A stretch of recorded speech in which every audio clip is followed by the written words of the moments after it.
Hey, Paul Schaefer in the band there, Ronnie. How you doing? Doing good. How about you, J. Rob? Good.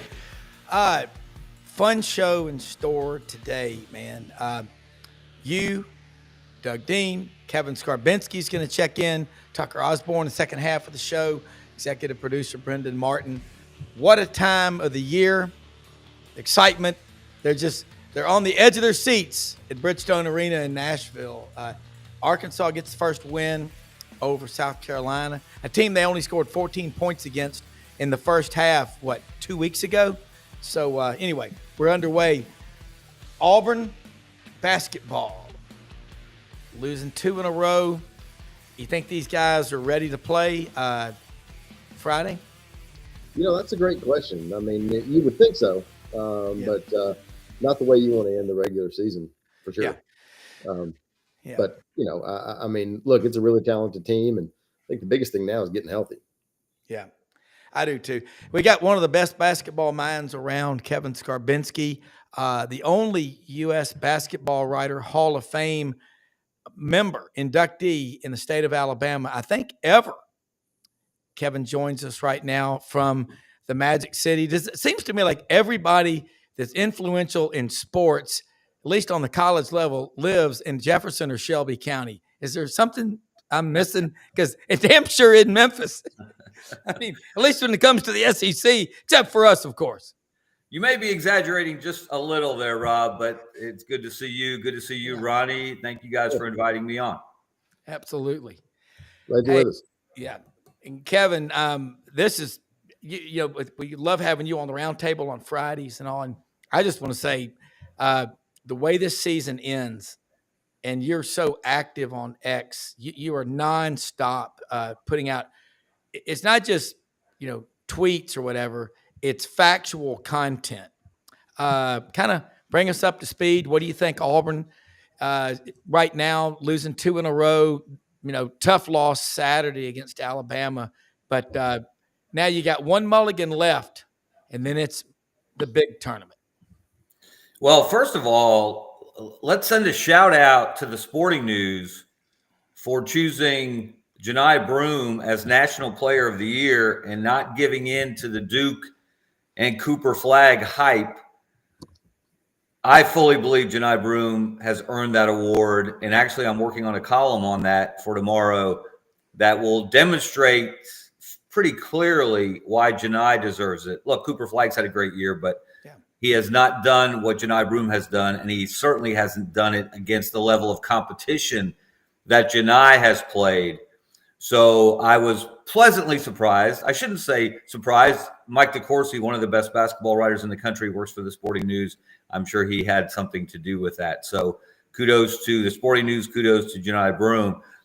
And this break for Auburn, this extra time off to heal up, work on some individual things, work on some team things, maybe just get a reset, if you will. Couldn't have come at a better time. I have a feeling we're going to see the Auburn team in Nashville that we saw for 95% of the season, when it demonstrated it was clearly the best team in the country. Yeah. Ronnie, I don't think I'm going to disagree with that. No, I don't either. I think if you look at the body of work, I mean, Kevin, I'd be interested to get your thoughts on how the SEC, we had Jay Jacobs on yesterday, the Jay Jacobs show on Auburn Undercover, and he was talking about Mike Slive when Slive was a commissioner, and said that Slive called all the ADs in 2013 and said, hey, guys, we got to change something because we're terrible in basketball. We talk about the level of competition, and used to, the ACC was maybe the strongest conference out there. And now talk a little bit about the SEC versus the ACC, and now versus then. I was glad to hear Jay make that point and give credit to Mike Slive. Mike Slive deserves credit for a lot of things that the SEC has accomplished, both during his tenure and since. But Mike had a passion for basketball. That's how I first got to know him, when he was commissioner of the Great Midwest Conference, which included UAB, and its schools were mainly known for basketball, not football. And so Mike would come to UAB games in Birmingham, and we'd spend time together talking about the sport. He served for a time as chairman of the Division I men's basketball committee, the selection committee for short. So Mike very much cared about basketball, and he saw that the league was underperforming, especially relative to what it was doing in other sports, led by football, when it was winning all those national championships, competing for national championships every year, year after year after year, so many different schools. And so I won't say he read them the riot act, but he basically let them know things had to change. And people didn't really see it at the time, but Auburn's decision to build that arena and making that decision at a time when Auburn wasn't winning SEC championships, it wasn't going to the Final Four, it wasn't producing National Players of the Year, really showed an incredible amount of foresight by the folks there on the Plains. And when they got the right coach in place, and I loved hearing Jay Jacobs talk about the pursuit of Bruce Pearl and how they landed him. I compared that hire at the time to Alabama football hiring Nick Saban. And all these years later, I will stand on that judgment based on what Bruce and Auburn have done since. But those two things, building that arena, making it the right size, accommodating the students and putting students first and putting them on the sideline from baseline to baseline where they could be a force, as they certainly have become, and then hiring Bruce Pearl, that made it all work. That brought it all together. So that's what Mike Slive was talking about. Get serious about basketball. Put more thought into who you're hiring as head coaches. And the league has a tremendous lineup of head coaches right now. And take care of your facilities. Everybody didn't necessarily have to build a new arena, but there are things you could do even with older arenas. And Alabama's poured a lot of money into theirs. They're probably due for a new one as long as the airplane hangar's been around. But Auburn really led the way, and it really started to show up on the floor in 2017, 2018. Really, actually, guys, if you go back to it, people have totally forgotten about Bruce Pearl's first SEC tournament in 2015 when they won 3 games, shocked the world. They won 3 games in 3 days to get to Saturday to play Kentucky. It didn't go so well when they got there. But that was an early sign that Auburn basketball was going to be different going forward. Yeah, speaking of Mike DeCourcy, I remember a conversation on morning radio in Memphis with him and George Lapidus, and they were looking for a new coach at Memphis, and he threw out Cal's name, and Mike DeCourcy goes, "I think he'll come. I think he'll come listen." And Memphis is a basketball town. I love that rivalry, the Battle of the Bones, by the way. And you really, and Ronnie, you know this. You're right, Kevin. You write about Auburn basketball with the same passion you write about Auburn football. I mean, and we're getting to the point where, as Auburn fans, we're getting as mad after a basketball loss as we do football, and we've had a lot of practice with that the last 4 years. So you could say, but we're paying attention to everything. Ronnie, is that fair to say? Because you've got a massive audience. Kevin does as well, but everyone I talk to that follows Auburn, and I'm an Auburn grad in the interest of full disclosure, we're an Auburn show. They are 110% all in on this basketball. Yeah, they are. And I would encourage those who didn't listen. We put up a podcast with Jay today, Jay Jacobs, did a live stream this morning at 10 a.m. But it's there on YouTube. It's there on Auburn Undercover. And he really talks about some of those basketball memories and some of the things about, I asked him in particular about the leadership and getting the arena built and Bobby Louder's involvement. And he talked in detail about that, not just about Louder, but about the leadership of the president and other board members and himself in getting that arena built. And without that arena, I don't think Auburn is where it is. I think that arena plus Bruce Pearl has just been dynamite for Auburn. Yeah, it has. Yeah, Kevin, along that line, that arena is now already 15 years old.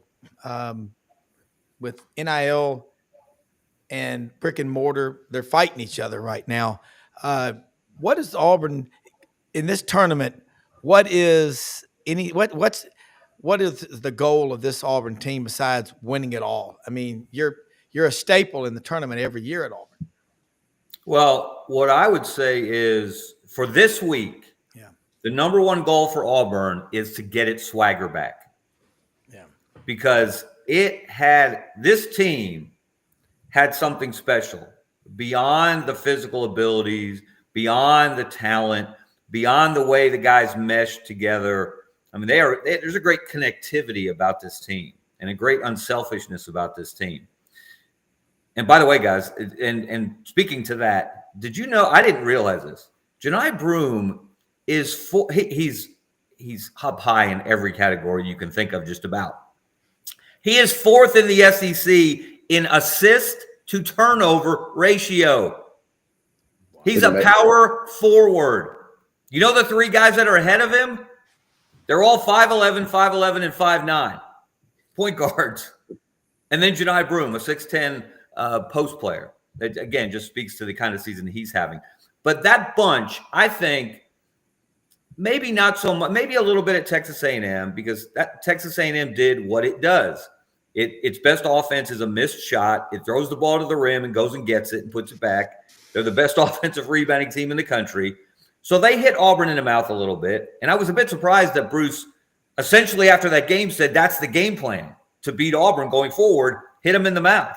Yeah. And Alabama did some of that on Saturday as well, out-rebounded them. And Alabama's been an outstanding rebounding team all year, so that wasn't unusual for them. But I think Auburn's got to kind of reassert its dominance a little bit, because it has been dominant. To win 15 games in that league this year, to win the league with a week remaining in the regular season, and there was a hangover of sorts when they went to College Station as well. There's no doubt about that. So I think that's in the past. I think the loss to Alabama will certainly carry over in terms of motivation. And that's like I said, I really think you're going to see a more energized Auburn team, a team with swagger that we saw for the first 30 games of the season, basically. Yeah, Kevin, I would tend to agree with you. I think that, you win the regular season title a week before the season's over. You got 2 games left. You're on the highest of highs, and then you kind of come down. And even though you're playing your biggest rival, you drop the last 2 games of the year. But I tend to agree with you. I mean, I think this tournament is really, really big for Auburn, the SEC tournament. I think that going into the NCAA, competition, like you said, it'd be nice for Auburn to get its swagger back and feel good about itself going into the big dance. And look, those guys know, and this is the benefit of experience, one of the many, is you've got to play now, because all it takes is one off day. Yeah. All it takes is one bad shooting night, or the other team gets hot. And if you're not on your game, I don't care what the name is on the other jersey, you can get beat. You can get beat by a St. Mary's or a Gonzaga or whomever. So, and Auburn experienced that last year. And so that's another thing I think that's got to stick in the back of the minds of these veterans, to not go through that again, to be the team in March that they were in November, December, January, February. I think that's more than enough motivation for those guys to play like the real Auburn team that we've seen all year. Along that line, the number 1 overall seed right now, Auburn slipped to 3 in the rankings, but the quad 1 wins, I don't think we've ever seen anyone with a quad 1 record. Kind of put that in the vernacular for the average basketball fan out there, so they'll truly grasp what Auburn's accomplished this season. Well, again, if you look at strength of schedule, who they've played, where they factor quad 1 wins based on who you play and where you play them, home, road, or neutral. And Auburn jumped into the fire very early in the regular season. Going to Maui and doing what they did there made a statement. But their overall strength of schedule, according to Ken Palm, I just checked it a little while ago, they are number 2 in the country in overall strength of schedule. Duke is number 58. So while, yes, Duke has had a wonderful season. Duke won the ACC. They went 19-1 in that league. I would say going 15-3 in the SEC is much more difficult this year than going 19-1 in the ACC this year. People can debate that fact, and I've gotten a lot of feedback from Tobacco Road in the last week from Duke folks who don't like my take on why Auburn still should be the number one overall seed in the tournament based on the entire body of work. Yeah. And that's what it's about. We had two members of the selection committee, Greg Byrne, the Alabama athletic director, and Martin Newton, the Samford athletic director. They spoke to us at the Birmingham Tip-Off Club a couple of weeks ago, and they emphasized again, games in November and December count just as much as games in January and February. So what Auburn and the entire body of work matters. It's not about getting hot at the end. That used to be a misconception, or maybe it was true at times in the past. But what you did in your last 10, your last 12, that doesn't overshadow what you did in all 31 regular season games. So for all of those reasons, I think even if Auburn were to go to Nashville and be one and done, I still think they'd be the one overall seed in the NCAA tournament. What do you mentioned Duke fans, Tobacco Row? What do Duke fans think of possibly being seated or likely being seated behind the football school, Auburn? How's that going? How's that? Oh my gosh! If I get one more tweet that says, "How many national championships does Auburn have? How many national championships does the SEC have in basketball?" Yada yada yada. Well, I'm living in the now, and I actually wrote a column probably a month ago now. It may have been around the first Iron Bowl of basketball when Auburn was 1 and Alabama was 2, which has never happened in SEC history. And if you go back to 2017, 2018, when Auburn won the regular season, that's when they really ramped up as a program that was slated to be a contender every year. And you combine all Alabama and Auburn versus Duke and Carolina in all these different categories, overall wins, regular season wins, et cetera, et cetera, et cetera. In many of those categories, the Iron Bowl of basketball was ranked higher than the Tobacco Road rivalry. So they don't like that. But what they do like, and this is another point to consider, guys, all of the potential 1 seeds are asked by the committee, where do you want to play in the NCAA tournament? Do you want to go to Lexington? Do you want to go to Atlanta to the regional? And of course, that was Auburn's. We assume they don't release this, but we assume that Auburn chose Lexington for the first weekend and Atlanta for the regional. But Duke would rather go to Raleigh for the first and second round and Newark for the regional, where they've been many, many times on their many trips to the Final Four. So it really works out well. But only one team is guaranteed to go where it wants to go, and that's the 1 overall seed. So there is value in that, in winning that battle, if you will.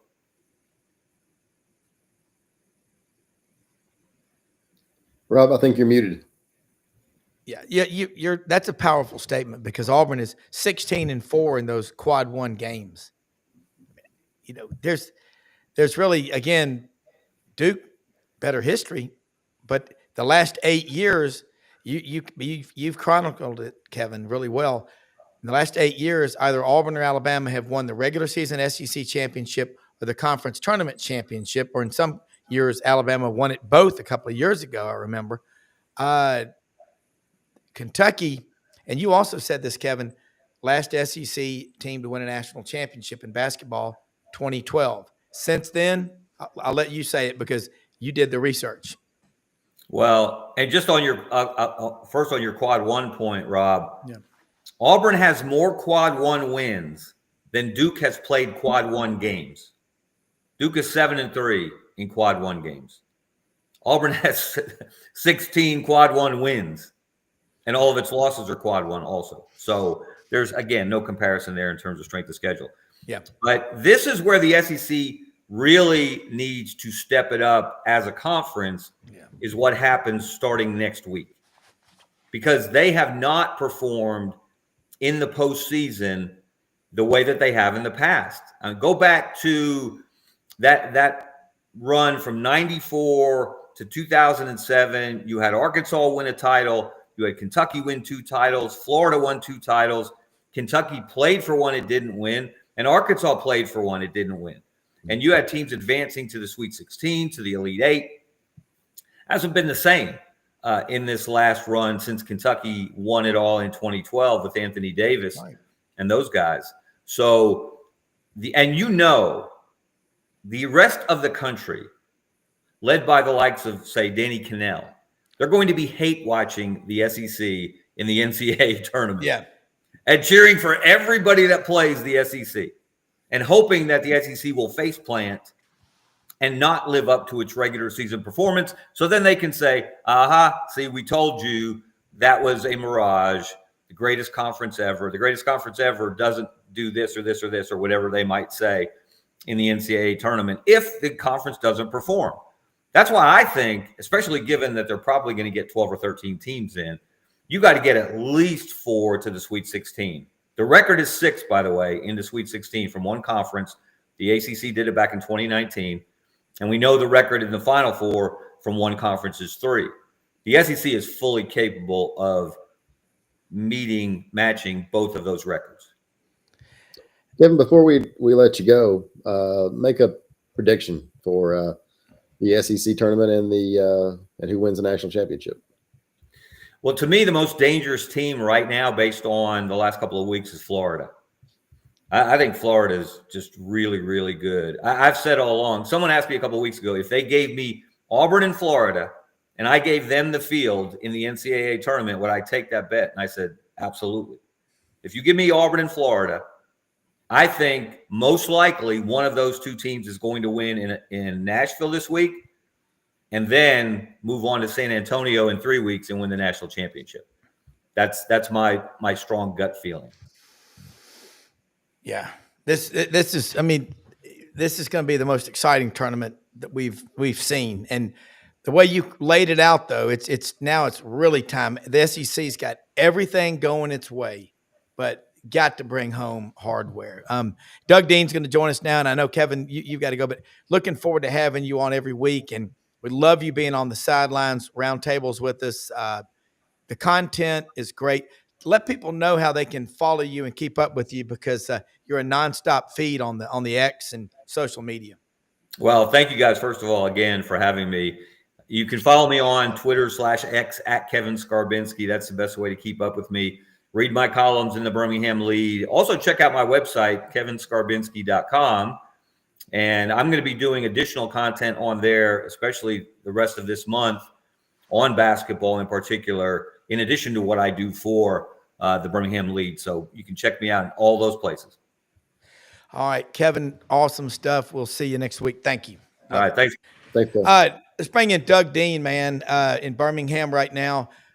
I'll tell you, Birmingham's kind of the center of this stuff, man, when it comes to sports media. Not only is it a great food city, it's got some smart people. Doug Dean's going to be on here with us now. We got a little bit of a late start, so we're 23 minutes in, and Tucker Osborne will come on in about 40 after.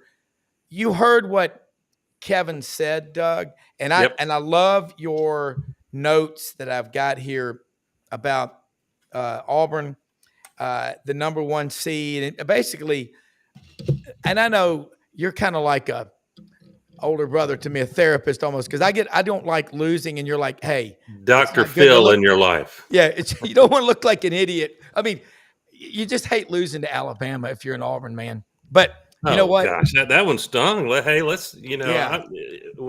sorry if I interrupted you, but no, I want to be real, because I think it'd be cool. I bet you do have some good Bama fans that happen to be listeners to this, and to Ronnie and the great folks at 24/7. But I used to think that it was smart fandom when you lose to your arch rival to say, well, it really wasn't an important game.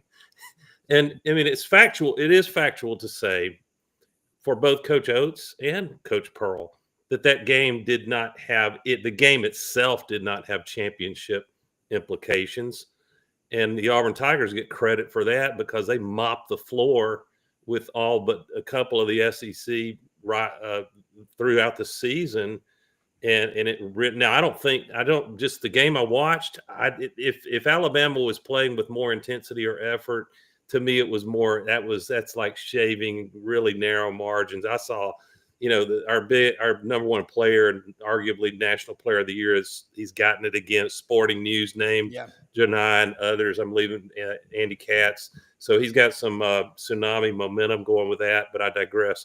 I think Alabama changed their strategy a little more, and they were going to attack the offensive glass, and it worked out. Well, it didn't have to work out a lot. It was an overtime game won on a buzzer beater. So, no, I want to give Alabama all the credit. They made more plays. I think they adjusted in a few key areas. I'm sure that Oates watched that Texas A&M game, and after such a long season, you can find the Achilles heel on everyone. But guess what, guys? People can say what they want, and we'll get maybe a little window into March Madness just by the vibe you see from the upper echelon teams in Nashville this week. It looked like Texas is kind of running away from Vanderbilt unless that's changed. It's not, hasn't it? So they're still pretty far ahead, I think. Gotcha. And I thought Arkansas would beat South Carolina. That's not prophetic. But I think if you see Florida continuing to be like they are, a dominant team, capable of losing, they haven't had a perfect year. But if they're who we think they are, I'll be surprised if they're not sitting there on Sunday. And if they're not, it'll be because of Alabama. And then I just have a hunch that this Auburn team is not built to lose 3 games in a row. Bruce Pearl himself said on Feinbaum's show, we're kind of pissed off now. It's our fault. We know we can play better than we have the last 2 games. And so I kind of like going into the conference tournament, but especially into being the overall number 1 seed, regardless of what happens Friday, from people I talk to, y'all read about, that I think you're going to see I think you're going to see regaining that physical style, crashing the boards. And Bruce might say, I'm going to send my guards in there for offensive rebounds. We cannot get beat on the offensive boards like we did in the last 2 games. Yeah. Now, who do you see coming out of this tournament? You said before, SEC tournament run. You're thinking Florida or Auburn? I wouldn't blame any of your viewers, listeners, if they point the finger at me and say Homer. But the reason I think Auburn caught a decent break with who is on their side of the rack going into the semi. So I think you'll see Arkansas beat Ole Miss. And if I'm Auburn, I don't necessarily, you can flip a coin. Auburn's had pretty good success against both Arkansas and Ole Miss, although several of those games really close and down to the wire, and you had to have great execution in late minutes. But I think Auburn will win their game tomorrow and face Tennessee Saturday. That should be a down to the wire game. But I think Auburn's getting to Sunday, and I kind of like Kentucky to unexpectedly. I got to look at the brackets, but I think Kentucky might surprise Alabama. So I look for a Kentucky-Florida game on Saturday, semi on Saturday. And I think it's going to be Auburn-Florida on Sunday. I'm going to hold off till Saturday you can probably guess who I'd pick in that matchup. But if I was anything but an Auburn fan, you got to pick Florida again. Florida will be favored if they play Auburn, I think. Don't y'all think? Yes. Vegas would slightly favor Florida. Depends on how these games go. If Auburn starts looking like a suffocating defense again and they're raining threes down, then that could be interesting. Might be a pick 'em. But I think Auburn, Florida, I'd pick Auburn to second year in a row to win the SEC tournament. And is that good or bad? As long as we don't get any kind of key injury or another ankle tweak or shoulder tweak on a key starter, then I think it's good because you stay in rhythm and they've got enough days before March Madness to rest up and be ready to go in what's sure to be Lexington. Y'all agree with that? Yeah. And also, we're going to bring in Tucker Osborne and give you a little background on Tucker. He is an Auburn grad. Ozzy Osborne? Whoa. Ozzy. Yeah. Yes. I've known Tucker when he was in school at Auburn. June of 2012, Wilson, of course, was hanging out at Sigma Newhouse, former commander. Great attorney with Beasley Allen, working in Birmingham and Montgomery. Played a little basketball, give you his background at Mountain Brook. He was on Bucky McMillan's first team Oh, there. Buckyball. Yeah. Awesome. Right. Hey, there you go. Is this the same guy? Yeah, there you go. All right. Could be. But Tucker, I'm telling you, when he was in law school at Memphis for 3 years, I learned so much about basketball. He's forgotten more in his snores at night than I know about the game. Enlighten us, Tucker. Yeah, Enlighten Tucker. us. Oh, great one. Tell it. Let's talk some basketball. You played AAU. You're a scholar of the game. And again, Doug and you very good at calming me down. I get a little feisty after a loss, but you put It's it. going to be all right in the end, Rob. Yeah. Yeah, And I'm by the guessing way, Doug got some text messages on Sunday too. You think? yeah. Yeah. And by the way, Doug, I love your narrative. I'll let you come back to this. Don't feed the bench. You know who, and you compared him to another great player and another great year. I'm not going to steal your thunder, but Tucker, welcome aboard to AU Undercover. Oh, thanks for having me. All right. Where are you calling from, Tucker? Where are you practicing law? From the home office, I'm in Birmingham. Oh, Our fantastic. office in Montgomery, but work from Birmingham. Let me buy you lunch sometime. I'm a long Let's time do it. Birmingham guy. Rob will connect us. I'll get Hey, y'all together. I don't want to hijack Rob's interview, but listen, No, he's for everybody. I'm just bringing him Let's on. talk Sanford and Mountain Brook, but recently Sanford Buckyball. If that name, I hope Coach doesn't mind that term. I don't think he does. But what is Sanford? Are they still in the hunt to win? They have to win their conference tournament, I assume, right? They are out. So the SoCon was last week, began, I guess, last Thursday or so. Stanford had or at least their first game was against Furman. And Stanford dropped that one. That was 3 losses against Furman this year. So Stanford was this year one of the top 4 or 5 teams in the SoCon, and did well. Had a lot, but just couldn't get over the hump.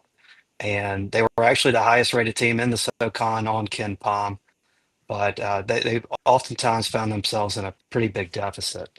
And there's nothing wrong with Bucky's system. You got to have players, haven't you?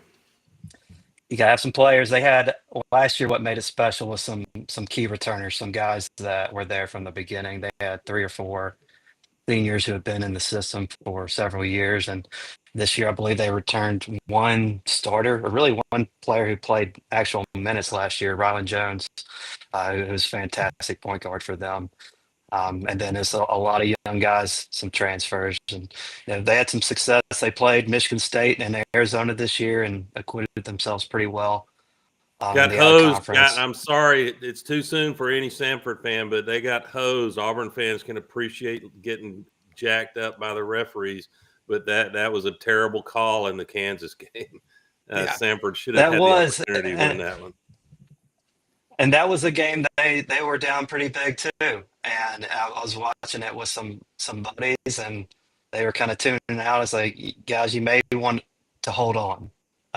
The way that they play, the system, it allows you to have some big swings. And sure enough, they were right there at the end and drew up some great plays and had a chance. Is that system? I'm sorry, we'll get you in here, Rob and Ron, but I'm hogging the floor. I'll stop in a second. But how would you compare what he's trying to do with the old Nolan Richardson 40 minutes of hell? It's like the hurry up, no huddle on hardwood. Or is it a little more sophisticated? He is trying to get shots up pretty quick and use fatigue of his own team's conditioning and the other team's fatigue. Am I right? That is correct. It is, a casual fan will see that. They'll see the effort. They will see lots of the physicality, and they'll see lots of substitutions. So there is a fatigue aspect to it. A lot of their comebacks this year were really in the last 5-10 minutes of a game when the other team's fatigued. Beyond that, what you don't see are it is very specific, and the traps that are called, how they're trapping, where the traps are coming from, what they are designing or what passes they're trying to deny, things like that. And it's changing constantly. It's based on personnel. I'll put certain personnel in for certain defenses. So, and you think of a kind of a mastermind coach who's got X's and O's, and you think offense. All right, with Auburn, Coach Burgo, he's dialing it up, and he's got plays for certain looks. Well, it's like that, but just on the defensive side, and it's trying to get good matchups. And you couple that with just an extra level of physicality, intensity, effort, and it's a lot of fun to watch. Tucker, break down the SEC tournament. How do you see it playing out? Well, y'all covered a lot already. I want to highlight one team who I don't think anyone's really paying attention to right now, and that's Georgia. Over the last 3 weeks, if you look at Bart Torvik, they are one of the highest rated teams over the last 3 weeks. And you look at their draw, they've got an Oklahoma team who they should be in. So there may not be, a winning and you're in situation there. You win that game, you're up against a banged up Kentucky. And then you're playing against an Alabama team who knows what happens at that point. But I think Georgia is a team to watch. Now, I do not think they'll win it all, but I think they can make a really good run here. They've caused Auburn problems. Auburn won, yeah. but they've caused Auburn problems both games. Yeah, they have. It seems to be a headache every time we go there, and they certainly made it closer than I would have liked at Auburn. Yeah. Tucker, for people, and a lot of people, Doug gets a lot of texts, Ronnie does, we all do. This is a big audience. I mean, by the way, AU Undercover, how many page views did AU Undercover website get last year? Several million. Yeah. We did a lot. It's a busy website. It's the largest Auburn media outlet around. So, like I say, I would encourage people to go check us out. And we've got a lot of video content that we haven't had in past years. So, yeah. And so the one thing for sure, I'm saying there's a lot of Auburn people that will watch this, that can see this on this show and on SEC Sidelines on our show. And we're doing a lot of stuff together, which tremendous interest. And maybe, Tucker, you can put it in the vernacular. Why are people worried about matchups? Why is Buzz Williams such a bad matchup for Bruce Pearl? Why is Todd Golden and the 5 tall guys who can run up and down the court they're a matchup problem for damn near everybody they play too. So that being said, who are some teams you don't want to play and see Auburn play in the tournament? Because there's 357 teams that are eligible to make the big dance. Sure. I think if you talk matchups for this Auburn team, what are bad matchups? Well, really anyone who's willing to break someone's neck to go get a rebound. I mean, these strong rebounding teams really have had a lot of success against Auburn. You look at Duke, right? Well, they don't play anyone who's under 6'5". They're a good rebounding team. You look at Florida; they seem to wipe the floor with Auburn, and the rebounding. Same with Texas A&M. Same with Alabama. So you're looking for a team like that, and luckily the way they do the seeding is Auburn's going to avoid anyone on the 2 line, I think, from the SEC, which is great. Now I saw a projected bracket, the ESPN bracketology, Lenardi. He had A&M in the same region as Auburn. That's not ideal. I wouldn't want to see them. I don't care to see them in this SEC tournament. I don't care to see them in the NCAA tournament because they're just such a strong rebounding team. I think a team that has gotten a lot of national recognition lately that kind of fits that mold is the St. John's, right? It's not a team that is, known for their offense. I don't believe they rate in the top 50 offensively. But if you if they turn it into a slugfest, they're going to bring you down to their level and beat you with experience. That would not be a fun game for Auburn, and I would say they don't match up well with St. John's. Great take. One of the things, guys, I've gotten a little annoyed by it. It's true, but I think it's exaggerated. You hear fans and even coaches say rebounding on both ends of the court, offensive and defensive rebounding, is all about effort. That's not untrue. That's clearly true, but it's also about positioning. And I think you saw, especially in the Alabama game, because they're so lethal from outside the arc, that Bruce would, and whoever did the plan, the game plan for the scout, Bruce calls it, for this recent Alabama game, there were multiple times, and I understand why, that they would send Dylan Cardwell out, a true mismatch, to guard a shooter on the outside the arc. Yeah. And what happens is, it's almost like what Texas A&M does. You can convince yourself they're going to deliberately miss the jump shot because they know they've got 3 or 4 guys, big guys, crashing the boards to get a second opportunity.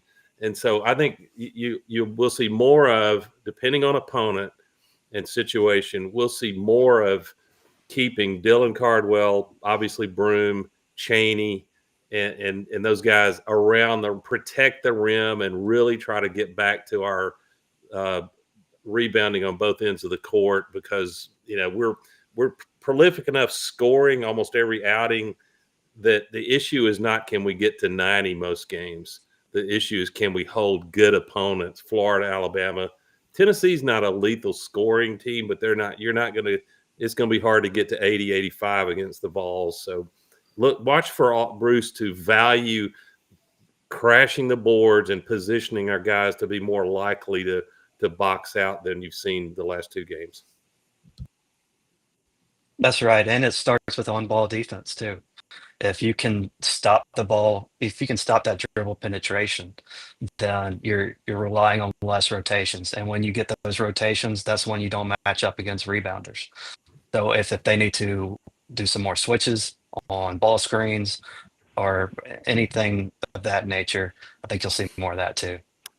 Doesn't it seem inevitable peeking past Nashville? By the way, I'm going to be so interested to see, does Big Blue, as they almost always do, pack the arena with Wildcat fans? I assume they will. They just love their basketball. And how many Auburn fans make the trip, figuring to have, and Alabama, a pretty good opportunity to advance to Saturday, if not Sunday.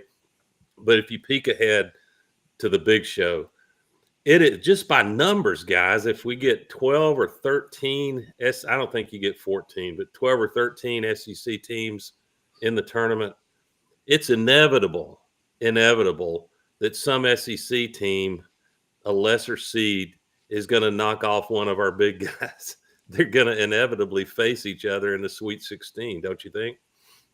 Well, I think you're right, Doug. And you guys mentioned, I'd like to get your thoughts on, it's not Auburn related, but you mentioned St. John's.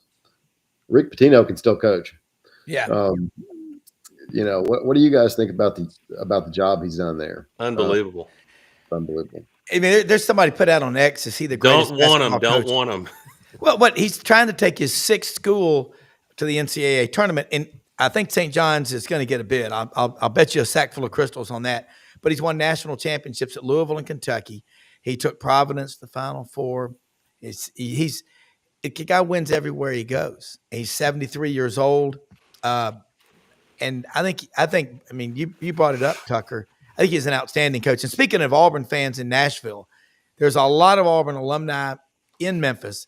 There are probably enough Auburn graduates in the 5 counties around Nashville to fill Bridgestone Arena. Are there really? Oh, yeah. There's the guy that Beatty Gresham gave my commencement address at Auburn when I graduated after I was there was redshirted twice, 6 great years. Beatty Gresham, friend of my dad's, architect in Nashville. A lot of the top architecture firms are in Nashville.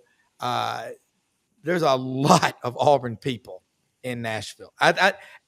You ask about the Big Blue Nation, the Orange and Blue Nation. I mean, I will put Auburn's traveling gypsies in basketball up against witnesses. Bruce calls Yeah. them not fans, but witnesses when Yeah. they go on the road. Yeah. Tucker, you remember growing up like I I had did. I had the pleasure. Yeah, I had the Yeah. pleasure of going to the Duke game this year, and before that game, I was trying to set over and unders with my brother who I went with, and I was like, over under 400 Auburn fans. I thought that was about the line there. Yeah, and And then people need to we were understand walking that's around an campus, expense. went to the hotel. It Tucker, was that's not an cheap. expensive It was ticket, not wasn't cheap. it? Auburn would And have put 2,000 in, but for the price. it was. Well, I think they Tucker, were probably yeah. close to 2,000. That the Duke athletic program had to send out an email to season ticket holders telling them not to sell their tickets on these these aftermarket websites. It's that to me is the biggest compliment anyone could pay to the Auburn fan base, who has shown they're willing to travel to Hawaii, to Durham, to Lexington, wherever it is. They will be there. And you know what? Auburn is going to get some.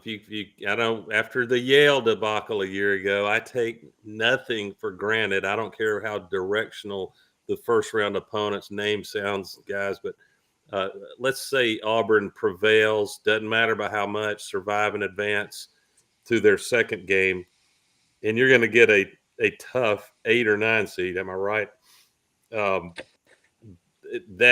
Absolutely. If Auburn can get Those past teams. dangerous 8 and 9. I don't care who it is. They're dangerous in that spot. But if Auburn, it'll be in Lexington. If Auburn can get to Atlanta, I feel very confident in saying you're going to see a 60% plus orange and blue tint in the stands, TINT. If it's in Atlanta, when it's in Atlanta, regardless of the opponent. So Auburn has got it. The table is set if they take care of business to have every advantage you can ask for, but you got to go win close games and execute late game minutes. And Auburn's been great at that all year long. I looked at something interesting, guys. I was curious, since the way you win March Madness, we all know, you got to win 6 straight games. And what I was curious about was how many teams in that upper echelon have even had a run of at least 6 straight wins. And you get down to less than one hand. It's who you would expect. Obviously, Duke is aided arguably by the schedule they play. The ACC's down. Auburn has had multiple more than 6-game consecutive runs. So has Florida. Actually, Florida has spaced out there. Florida's only had one such long run. Houston is one to watch. I don't want to get – what you hope for is Florida makes the 1 seed line. I think they do right now. Y'all agree? Yeah. Florida's a 1 seed. That way you at least make the Final Four if you're good enough before you face a bad matchup, potentially bad matchup. You hope that Houston is a 1 seed. They are, right. They certainly look that way right now. And so, again, in Auburn's region, there are dangerous teams. I fully expect Auburn's going to get St. John's in that region, and I'm going to have to adjust my medication for Bruce Pearl against Rick Pitino. That will be one hell of a worrisome matchup. But I think Pitino would be as worried about having to play this Auburn team as Bruce is playing St. John's. Yeah. Ronnie, I know you got a 5:00 p.m. Central, 6 Eastern sharp out here, but what closing comments? And then we'll finish up. We got some time to go, but great stuff. Oh, anything on the women's coach search, Ron? Have you heard anything? I have not heard anything as of today. But I've been on the phone pretty much all day. So I'm sure we will have an update pretty soon on Auburn Undercover. You look at that, man, whoever it is, they should be excited to come into Auburn basketball because what Bruce has done, not intimidated or threatened by it. You can ride that wave and it all add up to, being successful if you get players in. Yeah, I agree. And it's been a while since Auburn's been really good in women's basketball. But if you remember, when I was growing up, the women were in the Final Four every year. The men were terrible, but the women were in the Final Four every year. So Vicky Orr. There you go. Ruthie Mae Bolton. Yeah. I mean, that was big. All right. Yeah. Guys, I've got to run, but I will. I'll see you next week, Rob and Doug. Take it easy, Ron. Looking forward to it. Thank you, Ronnie. Thanks. And Tucker, I think there was a little bit of a delay sometimes where you were maybe missing Doug or either way, but I want to go back to some points and I want to hear your thoughts and your reactions, Tucker. Doug put some great points out today. I want to go back to don't feed the bench who narrative. Who was considered dirty by a lot of the whining national media in 2010. It all worked out. Kind of expand on that. And Tucker, you being the great legal mind, I want your response. Yeah, let me put a finer point on that for our good barrister so he can attack the right narrative. What I was trying to say is no one who's fair would dispute that was a flagrant 2 by Baker Mazzara Saturday.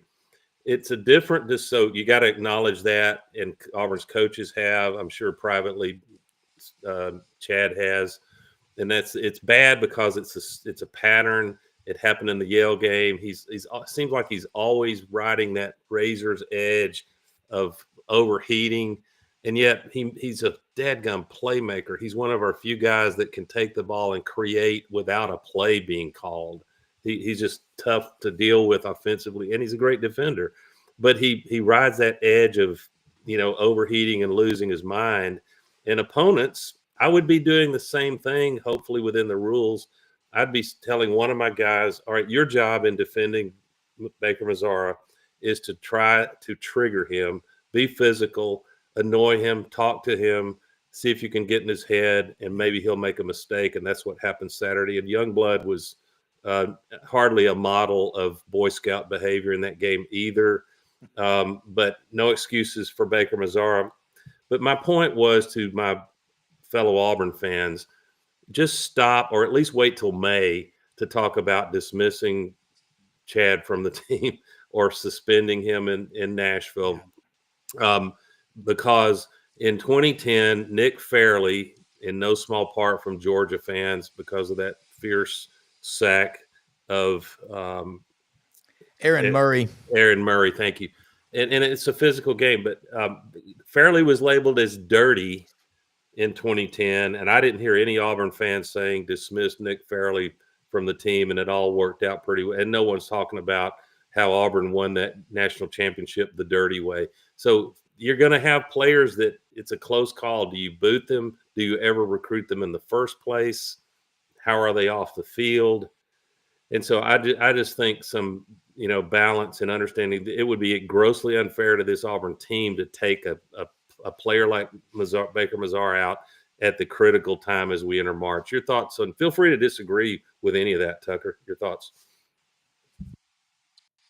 No, I agree entirely. And the thing that everyone needs to grasp about Chad Baker Mazzara is that his passion and his tendency to step over the line, it's not a bug. It's a feature, right? So how do you handle that? You just kind of have to deal with it, right? You play around it. At any time something could happen. Trying to find a silver lining. Maybe you pull him out. If you sense he's overheating, coaches can pull him out and sit him for a minute, That's right. That's right. And if you're looking for a silver lining in this or trying to be an optimist, I was joking around with some friends before that Alabama game. I said, would you feel better going into the tournament if Chad Baker Mazzara gets flagrant fouls the next 2 games? And the worry is he's going to do it at the exact wrong time. If he can go ahead and get it out of his system, maybe he'll be good for a little while. But this I think this does give him a wake-up call. I think it gives him a wake-up call that it's kind of like someone who has a propensity, they can't help themselves. They go 8 miles over the speed limit when they're driving, and usually you get away with that. But if they go 11 miles over the speed limit, you're going to get nailed.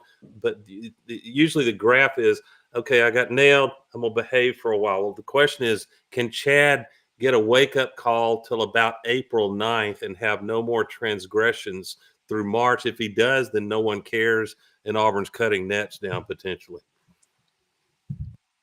Exactly. Does this buy us enough time to get to the end of the season? I agree with you. I don't think you dismiss him. I think calls to dismiss him are bogus and not genuine. I know This is what what I makes want, him a good Rob. player. This is what he has to have. Rob, sorry I walked on you, Tucker, but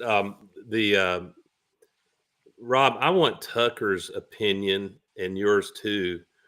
If you look below, forget Park, Auburn, Florida, Tennessee, Alabama, all the high majors, the one seeds, and really Tennessee is worthy of one seed, but for, some SEC losses. But besides those teams, which other SEC teams that are going to make the selection do you think fans should keep an eye on as potentially getting hot, like Auburn 2019, getting hot and making the Sweet 16 or beyond? Who comes to mind for you? Tucker? Yeah. That's tough. It's going to depend on the seed line. You look at a team like Mississippi State, who I would think otherwise would have a great shot at a Sweet 16, but if they end up on that 8-9 line, they're going in round 2, and that's just going to be a tough matchup for them. Ole Miss is someone who could make a run if they get on the right seed line. It's really I don't think You're better to anyone. be a 10 seed, aren't you? You are. You do not want a 1 or 2 in that second round game. Otherwise, I think you've got a great shot at the Sweet 16. Yeah. I would say Missouri is the team to watch out for. I mean, they made such a monumental shift from last year, 0-19 in the SEC. They even lost in the tournament. They couldn't get enough losing. Watch out for them, and watch out for Mark Pope at Kentucky in his first year. Look at their wins. They've got some really impressive wins. They're not the deepest team. Right now, there are a lot of teams with 7 guys, 8 guys. You can only have 13 on scholarship, but we're down now to you find out who really loves the game of basketball. So, I mean, Rob, one yeah. thing about Missouri is what you look for in teams in March is they have a high level of volatility. It's what could make them lose that first round game, but it's also what can make them go to the Sweet 16. The Auburn teams that have had success in the tournament in the past, high level of volatility. You look at that Final Four run, they were playing way above their heads, but you have to have that potential to play way above your head. I saw that with Missouri against Alabama. They shot it lights out.